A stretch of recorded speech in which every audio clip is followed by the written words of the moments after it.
मचाई।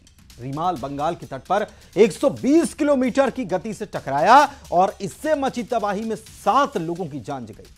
बंगाल से बांग्लादेश तक इसने भयंकर तबाही मचाई और बंगाल में कई जगहों पर पेड़ उखड़ गए, जबरदस्त बारिश भी हुई।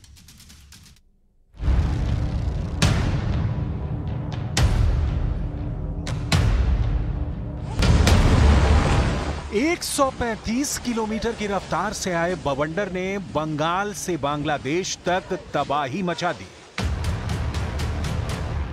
समंदर में उठे इस तूफान की पहली डरावनी तस्वीर जिसने भी देखी, उससे अंदाजा हो गया था कि रीमाल अपने साथ कितनी बर्बादी लाने वाला है। तैयारी पूरी थी, लेकिन जब कुदरत हमला करती है तो उससे बचना मुश्किल होता है।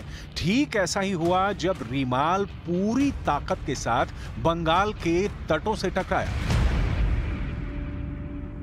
सावधान सावधान सावधान, ये जानकारी आपको भारतीय तटरक्षक की तरफ से दी जा रही है।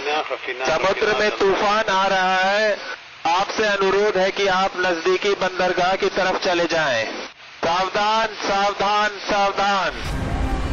135 किलोमीटर प्रति घंटे की रफ्तार से आए तूफान ने कई घरों की छत को उड़ा दिया।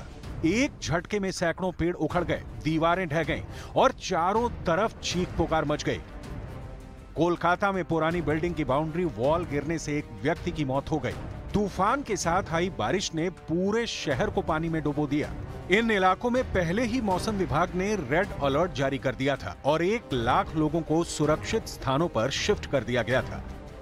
चक्रवाती तूफान रीमाल के बांग्लादेश के तटीय इलाकों में पहुंचने के बाद कम से कम 7 लोगों की मौत हो गई और लाखों लोगों को बिना बिजली के रहने के लिए मजबूर होना पड़ा। रीमाल के तट से टकराने पर 120 किलोमीटर प्रति घंटे की रफ्तार से तेज हवाएं चलने लगी और सैकड़ों गांवों में पानी भर गया। One death has taken place in Kolkata due to wall collapse, and there have been uprooting of trees due to rains and heavy winds, and that the restoration work is under progress. NDRF teams are deployed, 14 teams are deployed in major affected areas. Bengal के दीघा में भी डरावनी लहरें दिखाई थीं। जैसे ही चक्रवात रीमाल आया, बारिश की मोटी चादर से समुद्र तट धुंधला हो गया। पानी का तेज बहाव मछली पकड़ने वाली नौकाओं को अंदर तक बहा ले गया।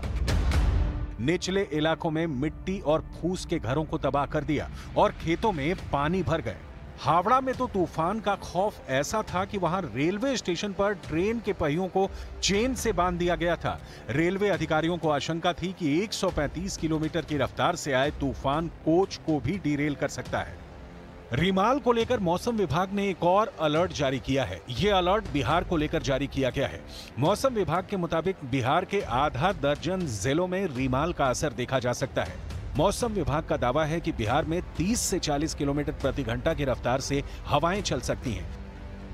बंगाल और बांग्लादेश में कहर बरपाने के बाद तूफान का रुख असम की तरफ है और वहां हाई अलर्ट पर है। और इसी के साथ इस बुलेटिन में फिलहाल के लिए बस इतना ही। खबरों का सिलसिला जारी है।